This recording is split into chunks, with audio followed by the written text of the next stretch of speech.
विश्वामित्र आप जानते हैं गाधी के पुत्र हुए। राजा गाधी क्षत्रिय, गाधी राजा क्षत्रिय थे, उनके पुत्र हुए विश्वामित्र, तो वो भी क्षत्रिय हुए। लेकिन विश्वामित्र क्षत्रिय थे, लेकिन ब्राह्मणों के प्रति एक क्रेज हो गया। बोले जो भी है ब्राह्मण बड़े श्रेष्ठ हैं, मंत्रों से क्या कर देते हैं। तो क्षत्रिय होकर भी विश्वामित्र को ब्राह्मण बनने की इच्छा हो गई। तो पूछा कि ब्राह्मण बनने के लिए क्या करें। बोले तप करना चाहिए। और विश्वामित्र ने तपस्या शुरू की। हजार हजार वर्ष की तपस्या करते थे। हम लोग 2 घंटा भी जाप नहीं कर सकते हैं। ये हजार हजार वर्षों का स्लोट उतारते थे। 1000 वर्ष की तपस्या, 1000 वर्ष तपस्या करके बैठे, तब तक वो मेनका आ गई, बेचारे की 1000 वर्ष की फेल चली गई। फिर कभी 1000 वर्ष की तपस्या किए तो त्रिशंकु आ गया, तो उसको 1000 वर्ष की दे दी। लेकिन आदमी ने प्रयास बहुत किया और ऐसा करते करते करते 10,000 वर्ष तपस्या कर लिया। लेकिन दुनिया के लोग उनको ब्राह्मण नहीं मानते थे। वो कहते थे भाई मैं ब्राह्मण हो गया, 10,000 वर्ष अपनी कंप्लीट हो गई, तो अपन ब्राह्मण नहीं। नहीं, हम लोग ब्राह्मण नहीं मानेंगे। जब तक वशिष्ठ जी न कहे तब तक हम आपको ब्राह्मण नहीं स्वीकार करेंगे। नानो बाटलो फाट्यो, बाटलो गुजराती मत फाटे, नानो फाट्यो। हाँ वशिष्ठ के तो हूँ ब्राह्मण था। हम क्षत्रिय तो था ज। वशिष्ठ जिंदा रहेगा तो फिर वो मानने की बात आएगी ना, मार दूंगा वशिष्ठ को।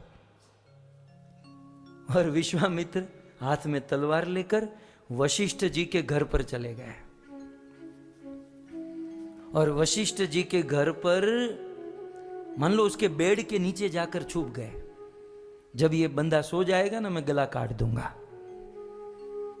अब सुनिए, उस दिन वशिष्ठ जी और पत्नी अरुंधति दोनों बैठे थे एकांत में, और पूर्णिमा का दिन था, और पति पत्नी दोनों एकांत में थे। और पत्नी ने कहा कि पतिदेव, ये पूर्णिमा का चंद्रमा तो देखो कितना सुंदर चमक रहा है। वशिष्ठ जी ने कहा कि प्रिय, ये पूर्णिमा का चंद्रमा वैसे ही चमक रहा है जैसे विश्वामित्र की तपस्या चमक रही है। अब ये पलंग नीचे हटाओ, वो पलंग के नीचे तलवार लेकर, मतलब वो सोने की राह देख रहे थे, कब ये सोएगा और मैं गला काटूंगा। लेकिन इसने सुना कि यार ये मेरी प्रशंसा कर रहे हैं। मैं तो सोचा था कि ये मेरे दुश्मन है। तो अरुंधति ने कहा कि आप विश्वामित्र को इतना मानते हो? क्यों नहीं देवी, बेचारे कितना सुंदर तप कर रहे हैं, कितना सुंदर भजन प्रयास कर रहे हैं। तो पत्नी ने कहा तो फिर आप उसको ब्राह्मण क्यों नहीं स्वीकार कर लेते हैं? आप उसको ब्राह्मण क्यों नहीं स्वीकार कर लेते? वशिष्ठ जी कहते हैं अभी भी तलवार लेकर घूमते हैं, मैं कैसे ब्राह्मण स्वीकार करूं? और उसने देखा हाथ में तलवार थी। वो पलंग के नीचे सोचे तलवार है हाथ में, तो और वो सही बोल रहे हैं। तो वो वहां से बाहर निकले और वशिष्ठ जी के सामने वो तलवार नीचे रखे और दोनों हाथ जोड़कर प्रणाम किया। तब वशिष्ठ जी ने कहा अब ब्राह्मण पक्के। तलवार छोड़ दी, शस्त्र छोड़ दिया, अब आप ब्राह्मण जाओ। वशिष्ठ जी ने ब्राह्मण, अतिथि, घर पर आए हुए अतिथि का वाणी से क्या स्वागत किया वशिष्ठ ने कि वशिष्ठ और विश्वामित्र जो आपस में दुश्मनी शत्रुता मानते थे, दोनों मित्र बन गए। जયારે भाईबंध થાય तो પછી आवरो जावरो થાય જ। अब आवरे जावरे की बात सुनिए। एक बार वशिष्ठ जी विचरण करते करते विश्वामित्र के घर कुटिया में चले गए। विश्वामित्र जी ने स्वागत किया, भोजन कराया और सब कुछ करके अब घर पर आए हुए वशिष्ठ जी को क्या दूं? कुछ तो देना चाहिए साधु को। तो इसके पास तो एक ही था, 1000 वर्ष की तपस्या कर रहे थे। तो विश्वामित्र ने कहा कि वशिष्ठ जी आप हमारे घर पर आए मैं मेरे जीवन की 1000 वर्ष की तपस्या आपको भेंट में दे रहा हूं, भेंट में। अब वो भी क्या मना करे, ठीक ठीक है, थैंक यू, धन्यवाद। अब क्या हुआ, इसने 1000 वर्ष की तपस्या दे दी, लेकिन ये कलयुग के कुछ आदमी की तरह निकले। किसी की शादी में जाते हैं तो 101 का चांदला लिखाते हैं ना, फिर अपनी बुक में लिख देते हैं, आपने गया था ना 101 લખાવ્યા હતા, હવે ઈ આપણે ત્યાં આવે ત્યારે 101 લખાવે છે કે નહીં, અને એમાં જો 51 લખાવે તો પછી ઝઘડો।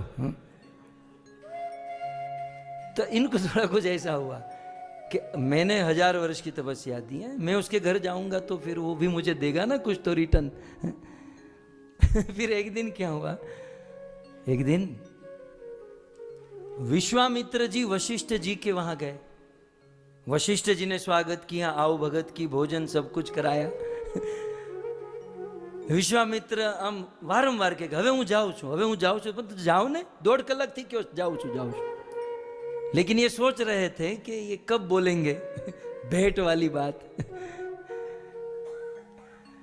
तो अब मैं जा रहा हूं, अब मैं जा रहा हूं। वशिष्ठ जी ने कहा, देखो भाई, हम तो साधु लोग, हमारे पास कुछ है नहीं,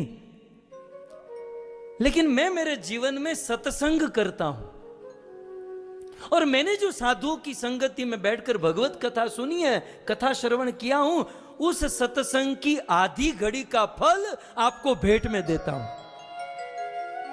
आप ताली बजाए, उसने तलवार तो थी नहीं, लेकिन उसकी सटक गई। मैं 101 નો ચાંદલો ને તમે ખાલી 11 રૂપિયા, मतलब આવું થયું કઈ। मैंने आपको 1000, हूं टूटी गयो, 1000 वर्ष की तपस्या करके मैंने आपको 1000 वर्ष की तपस्या दी, और आप सत्संग की आधी घड़ी मुझे दे रहे हो। वशिष्ठ जी ने कहा कि महाराज, शायद आपको पता नहीं है, सत्संग की आधी घड़ी का फल 1000 वर्ष की तपस्या से ज्यादा होता है। सत्संग की आधी घड़ी, भगवत कथा की आधी घड़ी उस कोरी तपस्याओं से, 1000 वर्ष की कोरी तपस्या से ज्यादा माना जाता है।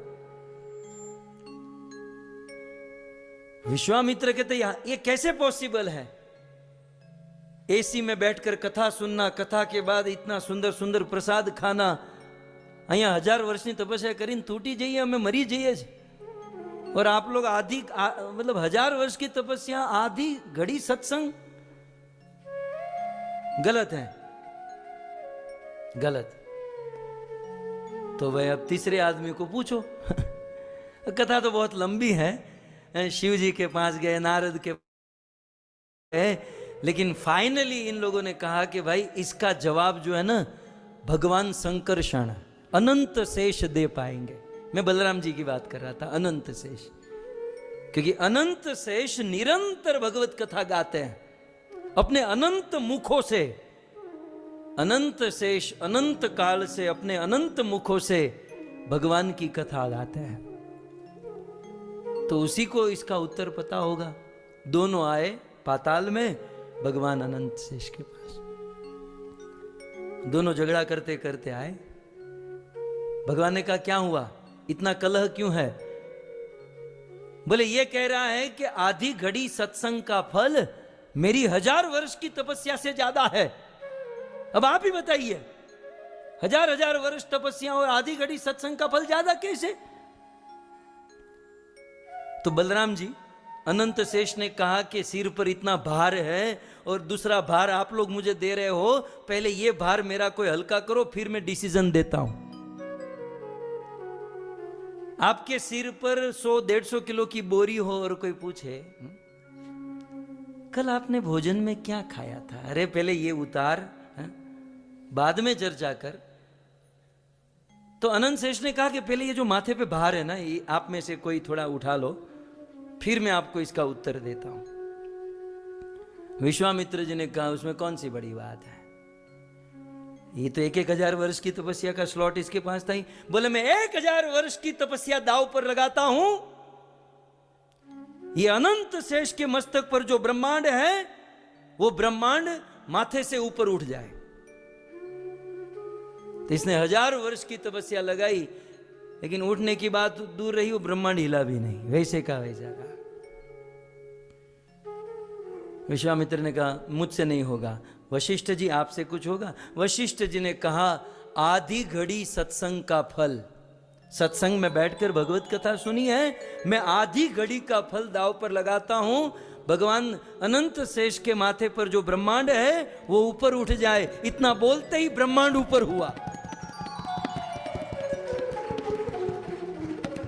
विश्वामित्र कहते हैं अब तो माथा खाली हो गया, अब तो बोलो हमारा आंसर क्या है। बोले अभी भी आंसर देने की जरूरत है?